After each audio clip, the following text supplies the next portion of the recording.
리플 가격은 끝없이 하락하고 있는데 시장의 움직임을 주도하는 거물들은 오히려 그 누구보다 차분하고 빠르게 리플을 쓸어 담고 있다는 사실을 아시나요? 최근 거래소 밖으로 빠져나간 리플의 물량만 무려 2,200만 개를 넘어서고 있는 상황인데요. 리플을 가장 많이 보유한 대형 지갑들의 숫자는 아이러니하게도 지금 역대 최고치를 경신하고 있다는 거죠.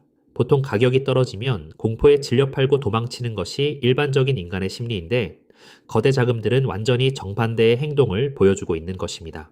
그리고 바로 오늘 지구 반대편 미국에서 리플의 운명을 뒤바꿀 수도 있는 엄청난 사건이 벌어졌는데요. 더 흥미로운 사실은 이 소식이 비트코인이 아니라 오직 리플에게만 치명적인 무기가 되는 이유를 깨닫고 있는 사람이 시장에 거의 없다라는 거죠. 요즘 시장의 분위기를 보면 다들 비슷한 이야기만 반복하고 있는데요. ETF에 자금이 얼마나 들어왔는지, 혹은 미국에서 코인의 명확성을 결정짓는 법안이 어디까지 진행되었는지에만 온 신경을 집중하고 있다는 겁니다. 물론 실제 리플을 사고 팔 수 있게 만든 ITF 상품에는 작년 11월 이후로 우리 돈 2조 2천억 원이 넘는 거금이 유입되었고 이것 역시 분명히 엄청난 호재가 맞다는 거죠. 하지만 이 모든 소식들은 결국 리플을 사서 그냥 지갑에 묻어두기 위한 이유에 불과하다는 겁니다. 여기서 우리는 근본적인 질문을 던져야 하는데요. 리플은 도대체 왜 탄생했는가에 대한 본질인 거죠.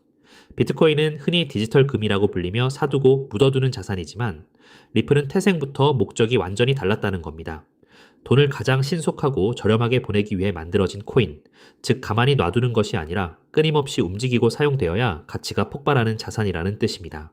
바로 이 본질을 이해해야 오늘 미국 하원에서 벌어진 사건의 무게감을 깨달을 수 있는데요. 미국 하원에서 세금을 담당하는 핵심 위원회가 가상자산과 관련된 세금 법안 7개를 동시에 정역 공개했다는 겁니다. 그리고 이 법안들을 놓고 공식적인 회의가 시작되는데 7개의 법안이 겨냥하는 종착지는 단 하나라는 거죠. 지금까지 코인이 진짜 돈처럼 쓰이는 것을 원천 봉쇄하던 거대한 세금의 벽을 허무는 일인데요. 현재 미국에서는 코인으로 물건을 살 때마다 말도 안 되는 세금 계산을 해야만 합니다. 코인으로 커피 한 잔을 사더라도 내가 그 코인을 처음 샀을 때보다 가격이 얼마나 올랐는지를 일일이 따져서 세금을 매기기 때문인 거죠. 커피 한 잔 마실 때마다 세금 신고를 해야 하니 실생활에서 돈처럼 쓰는 것은 사실상 불가능했다는 겁니다. 하지만 이번에 공개된 법안의 핵심은 우리 돈 약 1,500원 이하의 소액 거래에 대해서는 이러한 복잡한 세금 계산을 완벽하게 면제해 주겠다는 내용인데요. 심지어 1년에 무려 5,000번까지는 아무런 세금 걱정 없이 코인을 쓸 수 있게 해주겠다는 겁니다. 대다수의 언론에서는 이를 두고 개미들의 커피값 세금을 줄여주는 단순한 법안이라며 가볍게 치부하고 있지만 진짜 본질은 코인의 화폐화를 막고 있던 가장 강력한 족쇄를 처음으로 부순 사건이라는 거죠.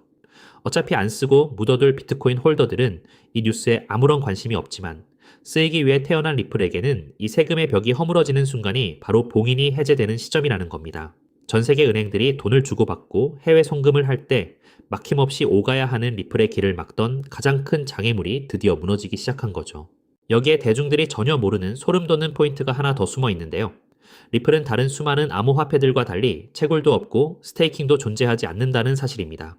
컴퓨터로 코인을 캐내는 채굴이나 코인을 맡겨두고 이자를 받는 스테이킹은 늘 세금을 언제 매겨야 하는지를 두고 글로벌 금융권에서 가장 골치 아파하던 영역이었는데요. 이번에 나온 7개 법안 중에서도 이 문제를 촘촘하게 규제하는 내용이 포함되어 있다는 겁니다. 이더리움 같은 자산들이 과세 문제로 머리를 싸매고 있을 때 리플은 처음부터 캘 것도 없고 맡겨서 받을 보상도 없기 때문에 그 어떤 골칫거리도 해당하지 않는다는 거죠. 세금 규칙이 까다롭고 촘촘해질수록 세무 처리가 가장 단순하고 깔끔한 리플이야말로 거대 기관 투자자들과 글로벌 은행들이 다루기에 가장 편하고 안전한 자산이 된다는 뜻입니다. 물론 이 법안들이 오늘 당장 법으로 통과되는 것은 아닙니다. 하지만 미국 국회가 이를 하나의 큰 덩어리가 아니라 7개의 작은 법안으로 잘게 쪼개어 놓았다는 점에 주목해야 하는데요. 반대파들의 의견을 분산시키고 다른 대형 법안들 사이에 하나씩 끼워 넣기 위해 치밀하게 설계된 구조라는 거죠. 결국 천천히, 하지만 확실하게 자리를 잡아갈 수밖에 없는 서서히 타 들어가는 도화선 같은 재료라는 겁니다.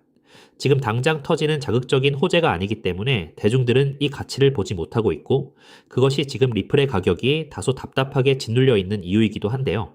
하지만 가격이 빠지는 와중에도 거물들은 이미 이 거대한 세금 제도의 판도 변화를 먼저 읽고 선취매를 하고 있었던 거라고 볼 수 있습니다.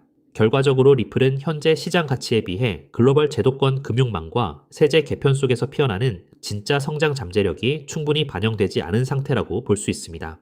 지금처럼 대중과 시장이 눈앞의 시세에만 연연하며 주목하기 전 단계에서 해당 자산의 거대한 제도적 흐름을 면밀히 분석하고 포트폴리오의 관점에서 접근한다면 향후 시장의 전면적인 재평가가 이루어질 때 자산의 가치를 극대화할 수 있는 영리한 기회가 될 것입니다.